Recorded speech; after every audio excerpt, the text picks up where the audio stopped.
This season, Instacart has your back to school. As in, they've got your back to school lunch favorites, like snack packs and fresh fruit. And they've got your back to school supplies, like backpacks, binders, and pencils. And they've got your back when your kid casually tells you they have a huge school project due tomorrow. Let's face it, we were all that kid. So first call your parents to say I'm sorry, and then download the Instacart app to get delivery in as fast as 30 minutes all school year long. Get a $0 delivery fee for your first 3 orders while supplies last. Minimum $10 per order. Additional terms apply. Hello and welcome to the Monitor Brief. It's April 4th. I'm Kristen Tallman. Our main segment today is an interview with All Monitor's associate editor, Ezgi Akin, who opens her reporting notebook to take us through the play-by-play on what happened in the Turkish city Van this week after Sunday's municipal elections. But first, let's get you caught up on the headlines. Today, Biden and Netanyahu will speak on the phone for the first time since an Israeli strike killed workers of a U.S.-based aid organization,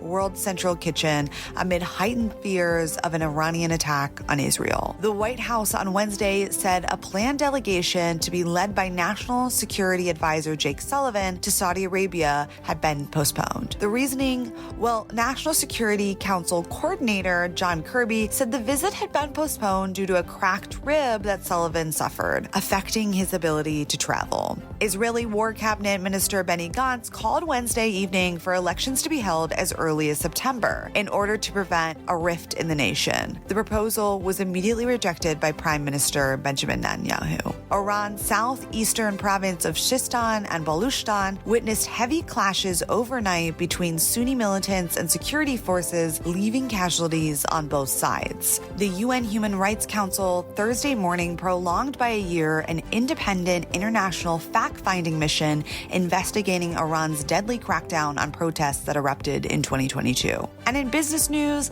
a South Korean automobile company announced plans to establish a production plant in Saudi Arabia, bolstering the kingdom's automotive plans as the Gulf pivots east. Now, on to our main segment with Ezgi Akin in Ankara.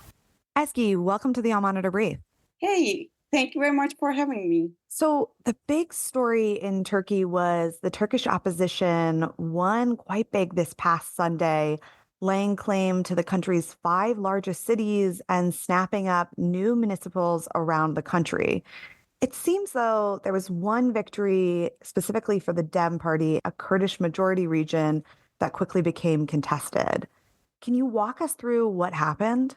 Sure. As you mentioned, the election results have been a huge blow to Turkish President Recep Tayyip Erdogan's ruling party, AKP. Turkey's pro-Kurdish DEM Party, which is, by the way, the 3rd largest party in the Turkish parliament, secured landslide victories in the country's predominantly Kurdish southeast region, and including in Van.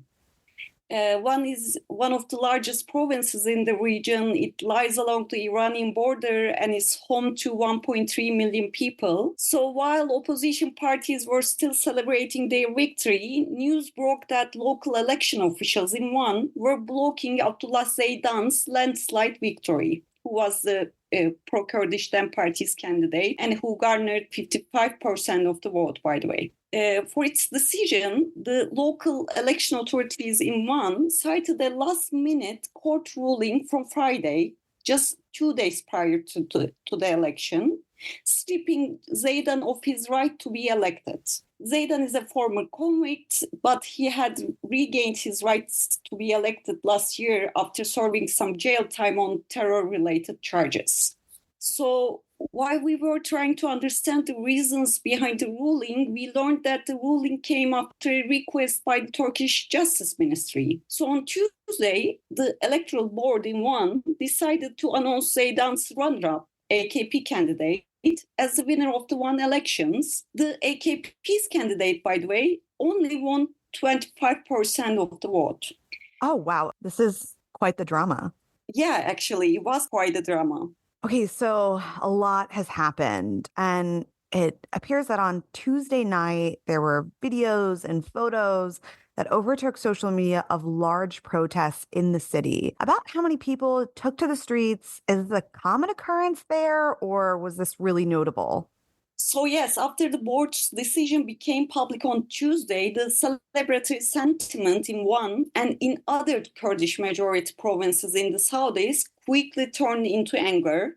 Tens of thousands, if not hundreds of thousands of people took to the streets to protest the decision, not only in one, but in several other provinces, for example, including in Diyarbakir, the Kurdish heartland of Turkey. The demonstrations turned violent in some areas, with clashes between demonstrators and security forces. More than a dozen people were injured in the region, including 3 journalists, by the way, who were covering the protests. And unable to disperse the crowd, one's governor office issued a midnight ban to ban all kinds of public protests in the province. However, the ban didn't prevent people from crowding the streets on Wednesday, and tens of thousands people crowded the streets in one. Nearly 100 people were detained during the security forces intervention.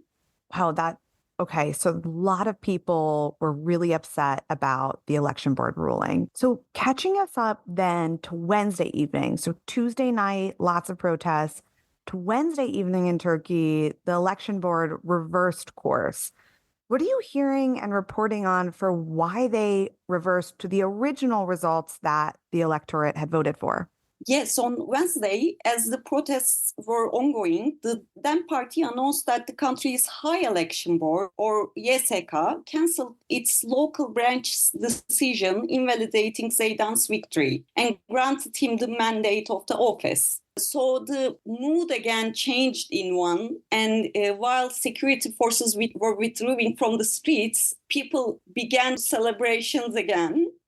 We believe a couple of factors contributed to this. First of all, the High Election Board had previously cleared Zeydan's candidacy ahead of the vote, and legal experts slammed the local board's decision as unlawful by many in Turkey. Secondly, the move drew a huge backlash from not just DEM Party or opposition parties, but even some less hawkish heavyweights within Erdogan's ruling party criticized the decision. International civic groups, as well as the European Union, also criticized it. It's also worth mentioning that this comes at a time when Turkey is trying to mend fences with Western capitals, aiming to improve its image within the international arena. And, Erdogan is expected to meet with President Biden at the White House next month. So had the YSK not reversed the decision, protests were likely going to grow larger, adding to the list of problems the government is facing right now. And Turkey's runaway inflation standing somewhere near 70% stand out as one of the major reasons behind the ruling party's election defeat.